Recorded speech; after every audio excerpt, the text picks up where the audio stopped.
오늘의 데일리 뉴스레터에 오신 것을 환영합니다. 1. 중국 상하이 법원마저 한국 승소 판결.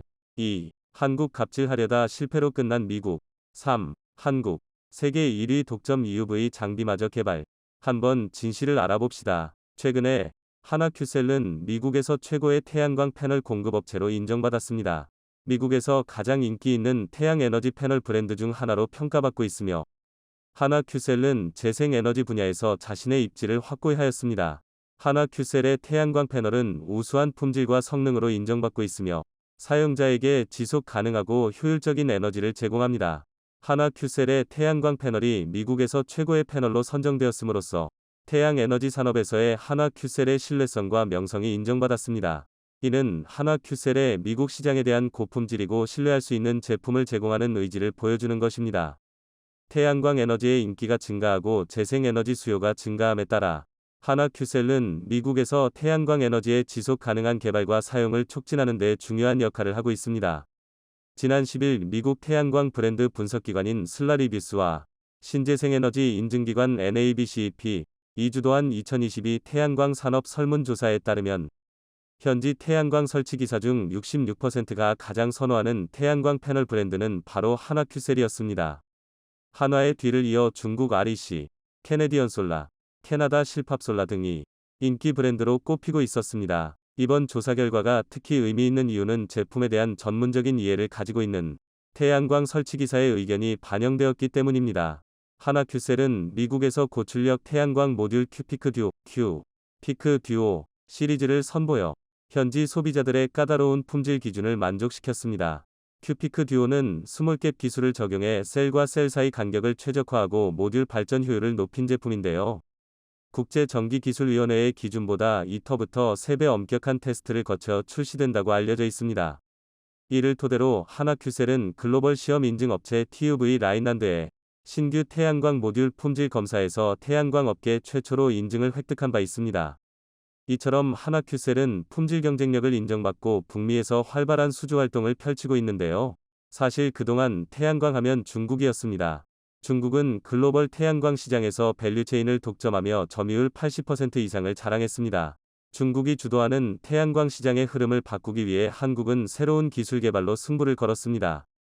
특히 결정질 실리콘 태양전지 한계율 30%를 뛰어넘는 페로브스카이트 결정질 실리콘 텐덤 태양전지 개발은 현재 총성 없는 치열한 경쟁이 진행 중입니다. 한국은 2026년 텐덤 태양전지 전환을 위한 퍼스트무버 전략으로 시장을 주도하기 위한 기술 개발을 하는 한편 특허를 선점함으로써 중국 중심의 태양광 시장을 공격적으로 개척하고 있습니다. 그런데 최근 한국 기업들이 중국을 완전히 꺾을 수 있는 계기가 마련됐습니다. 태양광이 미 인플레이션법, 즉 IRA 위 수혜를 입었기 때문입니다. 미국이 자국에 지은 태양광 등 재생에너지 시설과 미국산 부품에 최대 40%의 세제 혜택을 제공하는 법안을 내놓았는데요. 이것은 미국에 더 많은 태양광 발전소를 짓고 여기에 필요한 부품의 중국 의존도를 줄이려는 의도로 마련된 법안이었습니다. 이 법안의 수혜는 특히 한국 태양광 기업에게 돌아올 것으로 예상됩니다. 가장 큰 수혜 기업으로 떠오른 곳은 현재 미국에서 3조 2천억 원을 들여 태양광 통합 생산단지를 구축하고 있는 하나큐셀입니다. 하나큐셀은 현재 짓고 있는 조지아주 달튼 태양광 모듈 공장의 생산량 5.1기가와트에 더해 내년까지 더 많은 공장을 건설해 생산 능력을 8.4기가와트까지 끌어올릴 방침입니다. 사실 지난 몇 년 사이 태양광 사업은 국내에서는 설 자리가 좁아지고 있었습니다. 하지만 K태양광은 북미 시장에서 그 진가를 발휘하고 있습니다. 글로벌 시장조사 업체 우드 맥킨지에 따르면 지난해 하나큐셀의 미국 주택용 태양광 모듈 시장의 점유율은 33.7%로 5년 연속 1위를 기록했습니다. 이 점유율 수치는 조사가 시작된 2013년 이후 역대 최고 수치였습니다. 즉 미국 태양광 시장은 지금도 폭발적인 성장세입니다. 이런 상황에서 미국 정부의 재생에너지 지원 정책과 IRA 법안까지 더해지면서 한국 태양광 기업들은 엄청난 기회를 맞은 반면 미국 시장을 잃게 된 중국 태양광 기업들의 몰락은 이미 예정되어 있었습니다. 태양광 발전소는 패널뿐만 아니라 ESS도 중요합니다. ESS는 생산된 전기를 저장했다가 필요할 때 사용할 수 있도록 만든 에너지 저장 장치인데요. 문제는 중국산 ESS에서 연이어 화재 사고가 발생하면서 중국 태양광 산업 자체가 설 자리를 잃어가고 있다는 점입니다.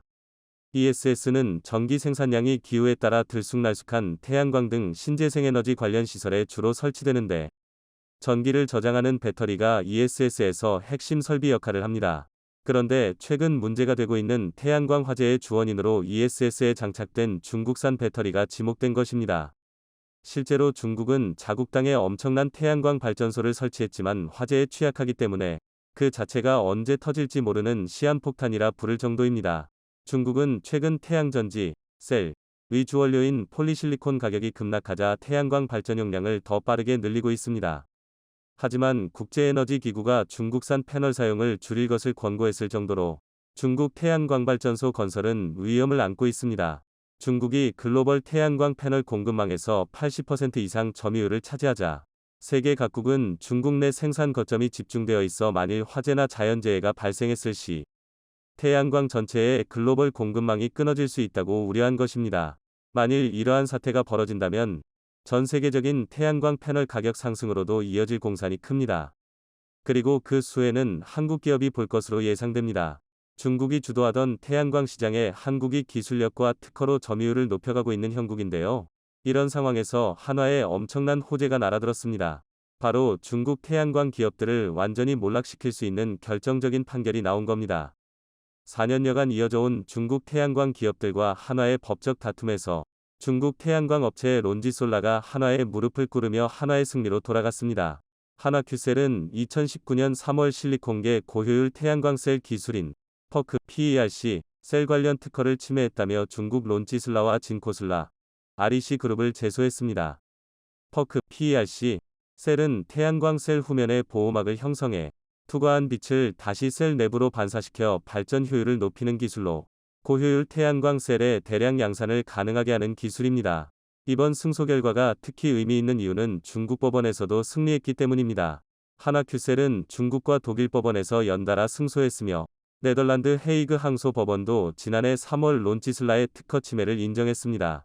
그러면서 론지솔라의 태양광 제품은 한화큐셀의 기술을 침해했기에 곧바로 독일과 영국, 스위스, 프랑스, 헝가리, 스페인, 벨기에, 불가리아, 포르투갈, 오스트리아, 리히텐슈타인 등 11개국에서 판로가 막혔습니다. 지난해 9월에는 유럽 특허청, 에포, 도 진코슬라, 론지슬라, REC슬라가 제기한 퍼크 기술 관련 특허 유효성 심판에서 한화큐셀의 손을 들어줬습니다. 완전히 코너에 몰리자 중국 태양광 기업들은 결국 한화큐셀의 무릎을 꿇을 수밖에 없습니다. 라이센스 계약을 맺고 사용료를 지불하기로 합의한 것입니다. 한화큐셀은 중국 태양광 업체인 트리나솔라와 합의를 통해 특허를 양도받았고 사용료를 지불하는 조건으로 한화큐셀의 특허가 적용된 제품을 생산, 판매할 수 있게 됐습니다. 또한 중국의 대표 태양광 업체인 론지솔라와도 라이센스 합의를 체결했습니다. 그동안 한화큐셀에 법정 공방을 벌어온 론지솔라는 법정 공방을 벌어온 론지슬라는 앞으로 한화큐셀과 특허 분쟁이 발생하지 않을 것이라고 꼬리를 내리면서 이번 라이선스 계약으로 고객에게 다양한 제품과 서비스를 계속 제공할 수 있게 됐다며 한화가 허용한 제품을 생산, 판매할 수 있게 된 점에 만족해야 했습니다. 결국 중국의 대표 태양광 기업들마저 한화의 라이센스를 지불하면서까지 이 특허 기술을 사용하지 않을 수 없었던 것입니다. 그만큼 핵심적인 기술이라고 볼 수 있는데요. 이처럼 우리의 특허 기술을 무단 도용하며 물의를 일으켜온 중국 태양광 업체들과의 소송전에서도 이긴 한화큐셀은 이제 거침없이 북미 태양광 패널 시장에서 영향력을 빠르게 확대해가고 있습니다. 한화큐셀은 지난달 미국 역사상 최대 태양광 발전 사업인 지역사회 태양광 발전 프로젝트를 수주해 250만 개에 달하는 패널 공급사로 선정되는 획기적인 성과를 이뤄냈습니다. 한화큐셀은 오는 2027년까지 미국 전체 태양광 패널 수요의 30%를 공급하겠다는 목표를 제시하며 미국 현지 투자를 강화하고 있는데요. 지금과 같은 추세라면 북미 태양광 시장 1위를 고수할 수 있을 것으로 전망됩니다. 잘 나가던 원전 수출 시장에서 빨간 불이 들어왔습니다. 압도적인 기술력으로 원전 시장의 총화였던 한국이 미국 기업의 방해로 수주 계획에 문제가 발생한 것입니다. 그런데 이 문제를 기발한 방법을 통해 해결할 수 있다는 소식이 들려오면서 오히려 위기를 한국은 기회로 만들었다고 하는데요. 대체 한국이 어떤 방법을 동원했고 현재 원전 시장에서 한국이 받는 기대에 대해 에너지 쇼크, 유럽은 물론이고 미국까지도 강타한 에너지 문제는 이제까지 친환경 에너지로 바꿔야 한다는 주장을 불식시키고 기존 에너지원 사용을 고려하게 만들었습니다. 특히 우크라이나 러시아 전쟁 이후 발발한 에너지 대란은 기존 화력 발전은 물론이고 위험성으로 많은 비난을 받은 원자력 발전소 가동까지도 다시 재고하게 만든 일이라 할 수 있는데요. 그동안 친환경 에너지의 강점을 강조하며 모든 에너지를 친환경 에너지로 대체할 수 있다는 주장과 관련 반대론자들의 주장을 불식시킨 환경론자들은 참혹한 현실을 부인할 수 없었습니다. 결국 기존 에너지원을 지지하던 이들의 승리로 끝났죠. 화력발전소 폐쇄를 주장하던 이들은 화력발전소 가동을 지지하는 형태로 주장을 바꿨으며 원자력 폐쇄를 외치던 이들은 원자력 존치를 주장하게 됐습니다. 유럽에서 일어나는 이 흐름 속에서 뜻밖의 국가가 큰 혜택을 보게 되었는데요. 바로 대한민국이 혜택의 대상자입니다. 탄소 기반 에너지원이 없던 한국은 대체 에너지를 찾기 위해 원자력 발전에 주목하게 됩니다. 한국 기술자들은 원전 기술 도입에 적극적으로 나서며 기술 개발에 매진했죠. 그 결과 한국은 차세대 원전인 APR1400을 개발할 수 있었고 소수의 나라들만 개발이 가능했던 원전 원천 기술을 보유할 수 있게 되었습니다.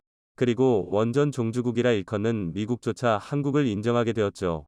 미 원자력규제위원회 NRC는 2019년 한국이 개발한 APR1400 원전과 관련 기술적인 이슈가 없다고 말하며 원자력 발전소의 설계 인증서 DC의 허가를 내주었습니다.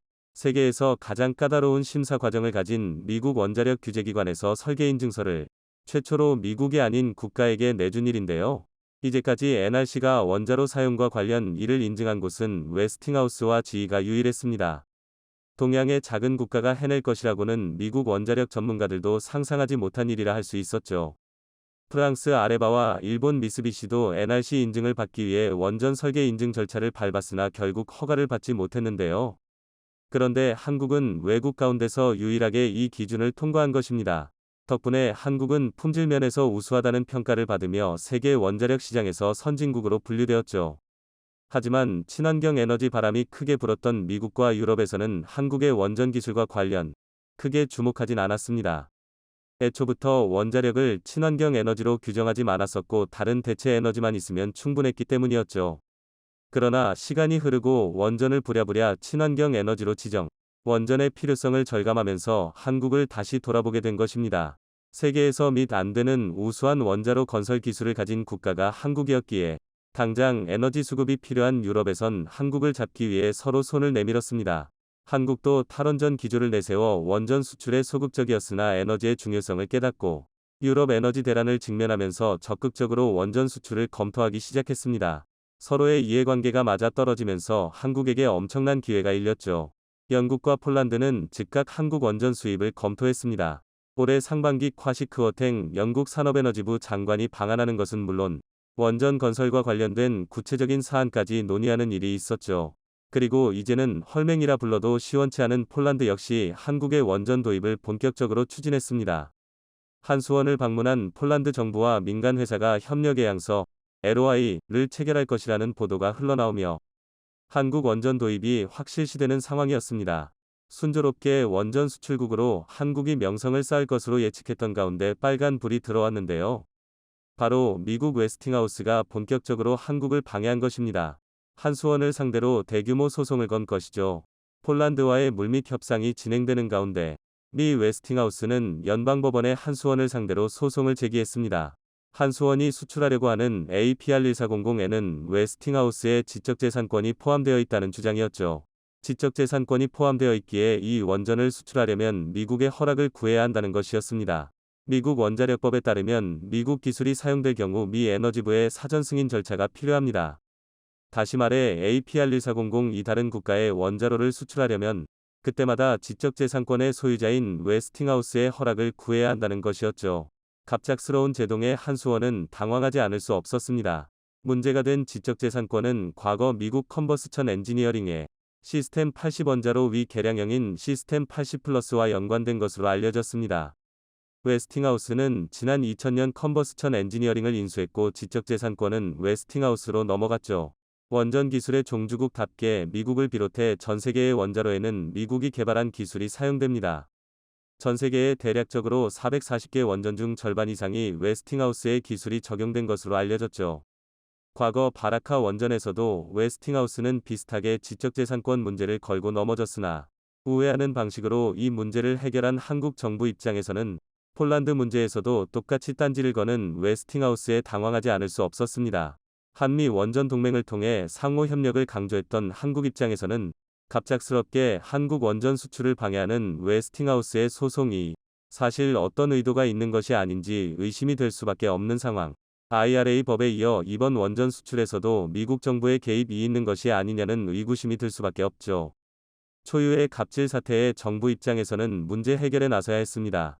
비단 폴란드 원전 수출만 걸려 있는 것이 아니라 체코와 영국 등 다양한 국가와 협상 과정이 진행 중이기에 만약 여기서 문제가 생기면 차후 사업도 큰 차질을 입기 때문이죠.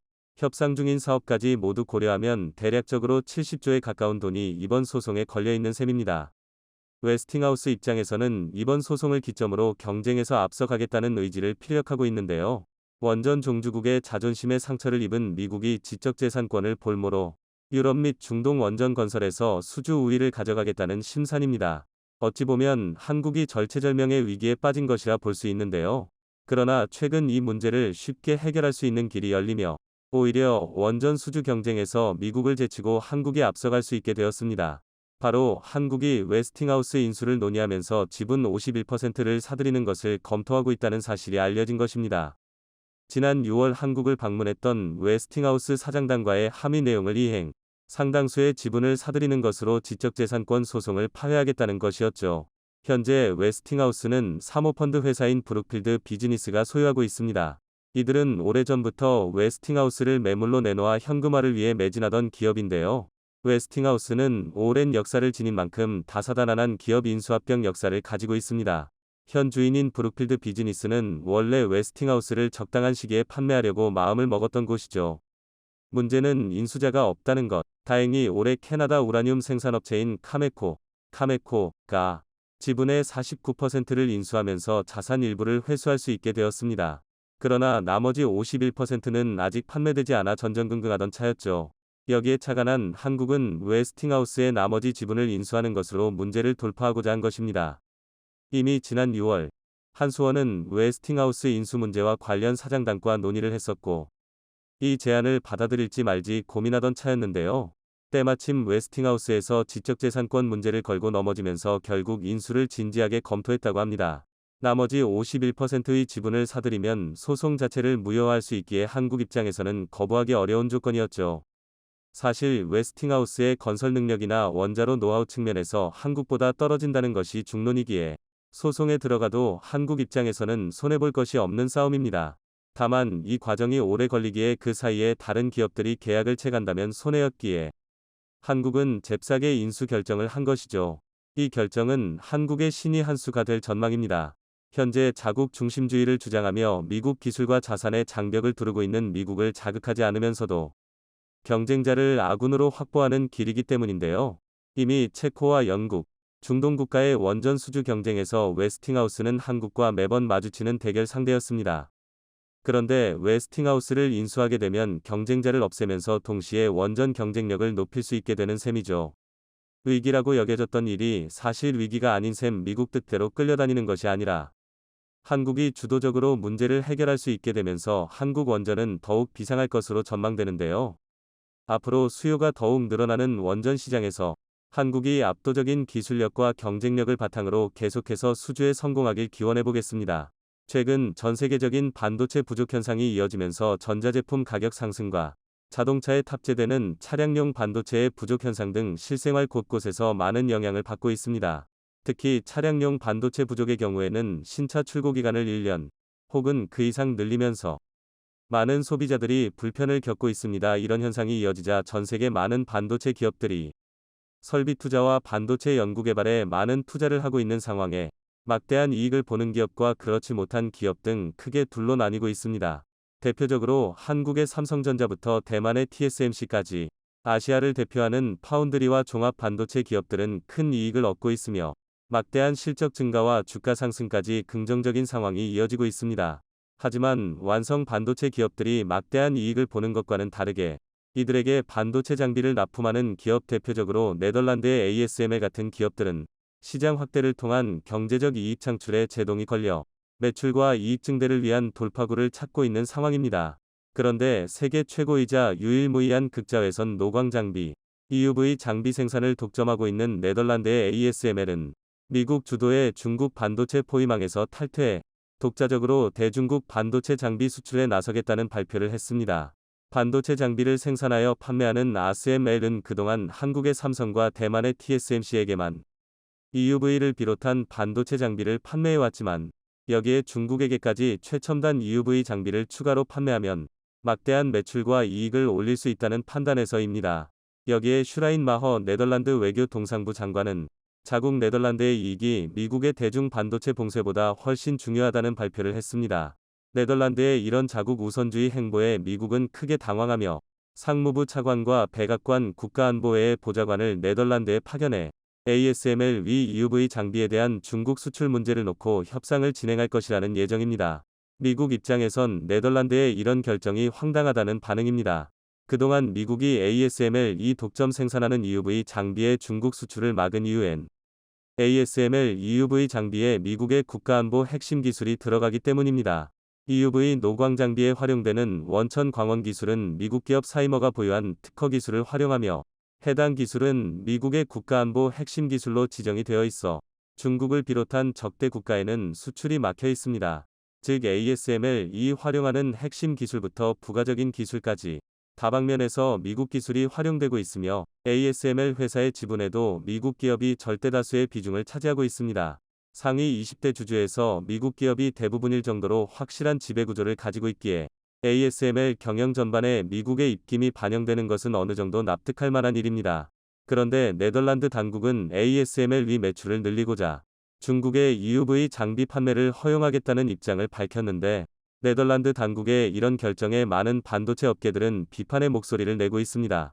먼저 중국의 EUV 장비 판매를 결정한 핵심 논리는 중국의 EUV를 추가적으로 판매해 ASML 위 매출을 늘리려는 계획이었지만 이런 계획이 처음부터 불가능한 이유는 ASML 위 EUV 장비는 1년 동안 생산할 수 있는 대수가 40대가량으로 정해져 있고 한국의 삼성과 대만의 TSMC가 EUV 장비를 전부 독식해 더 팔고 싶어도 팔 수가 없는 상황입니다. 즉 ASML 측에서 EUV 장비를 만드는 족족 한국과 대만의 반도체 기업들이 구매하는데 중국에게 판매한다는 것은 ASML 위 추가적인 매출을 발생시키는 것이 아니리 단순히 한국과 대만에 공급될 물량을 줄여서 중국으로 가는 물량을 늘리겠다는 내용입니다. 여기서 네덜란드 측의 의도는 명확합니다.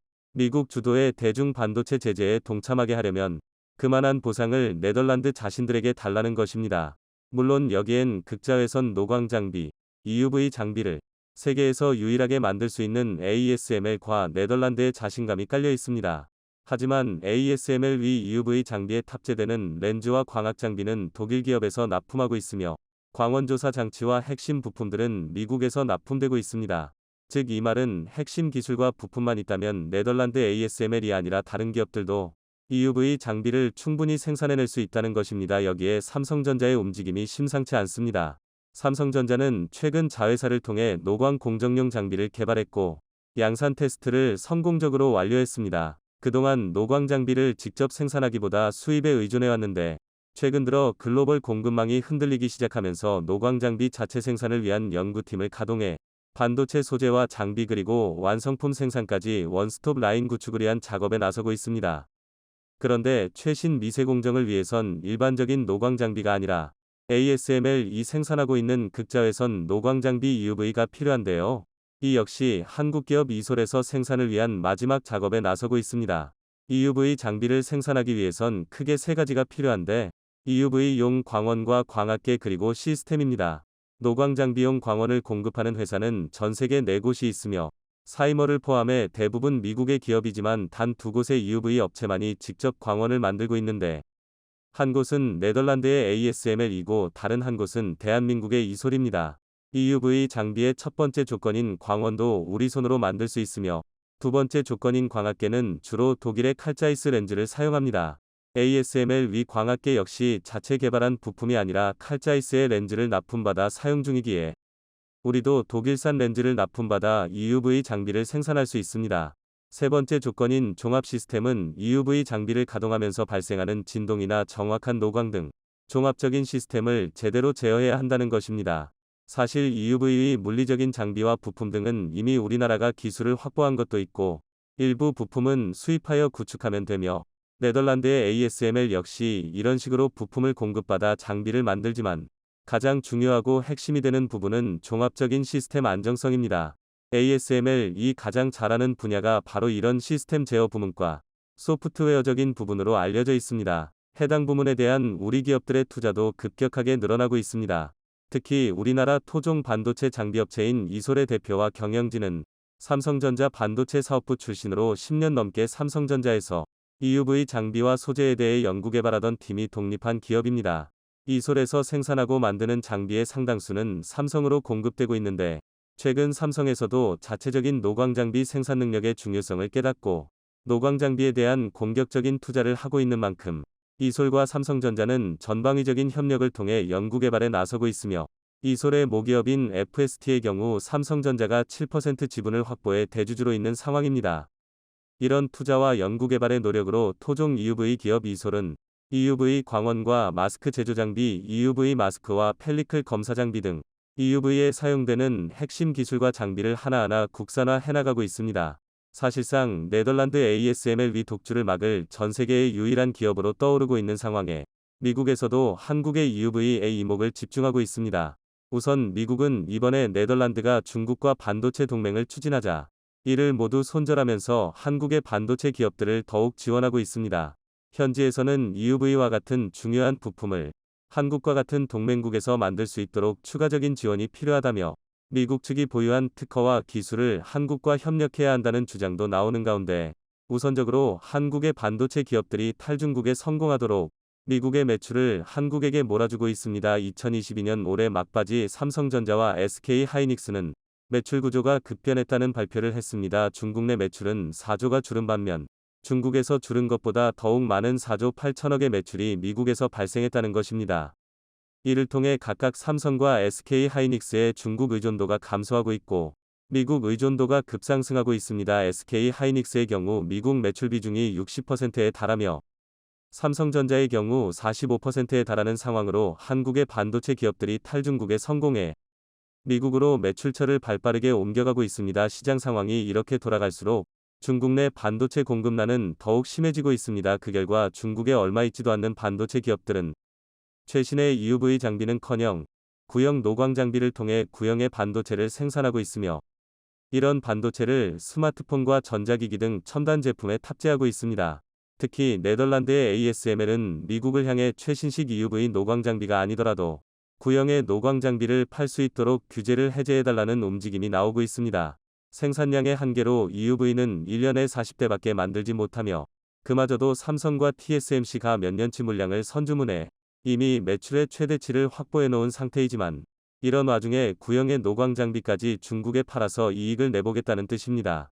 만약 ASML이 노광 장비나 EUV를 중국에 판매한다면 한국과 대만이 주도하던 글로벌 반도체 패권이 중국으로 넘어가거나 위태로워질 가능성이 있습니다. 삼성이나 TSMC는 글로벌 기업으로서 국가보조금이 경영의 주요한 수단이 아니지만 중국의 반도체 기업들은 상당수가 국유기업이며 국가보조금과 세금으로 운영되고 있습니다. 특히 중국이 반도체 굴기를 천명한 만큼 막대한 중국 자본을 투자하여 치킨 게임을 벌인다면 정부 지원을 받지 않고 단독으로 맞서야 하는 한국과 대만의 반도체 업체들은 경쟁에서 불리해질 수밖에 없는 상황이 될 것입니다. 미국 역시 이런 상황을 막기 위해 움직이고 있습니다. 세계를 제패하는 첨단 IT 기업들은 대부분 미국 기업이며 이런 파워는 사실상 반도체로부터 나옵니다. 하지만 반도체 파워가 중국으로 넘어간다면 미국의 IT 기업들도 패권을 유지하기 어렵게 되기에 누구보다 미국이 대중국 반도체 규제에 적극적일 수밖에 없습니다. 한국과 미국은 반도체에 대한 이해관계가 일치하지만 네덜란드는 이와는 다르게 중국이라는 고객을 새로 원하고 있어 이해관계가 일치하지 않는 상황입니다. 미국은 자신과 이해관계가 맞지 않다면 어떤 기업이나 국가이든지 손을 봐준 역사가 있는데 독일과 일본이 그러하고 소련 역시 마찬가지였습니다. 이번에도 네덜란드가 자신의 이익을 고집하고 있지만 한국에서 EUV 개발이 점점 더 진전될수록 미국의 네덜란드 손절은 더욱 빨라질 것이란 관측이 나오고 있습니다.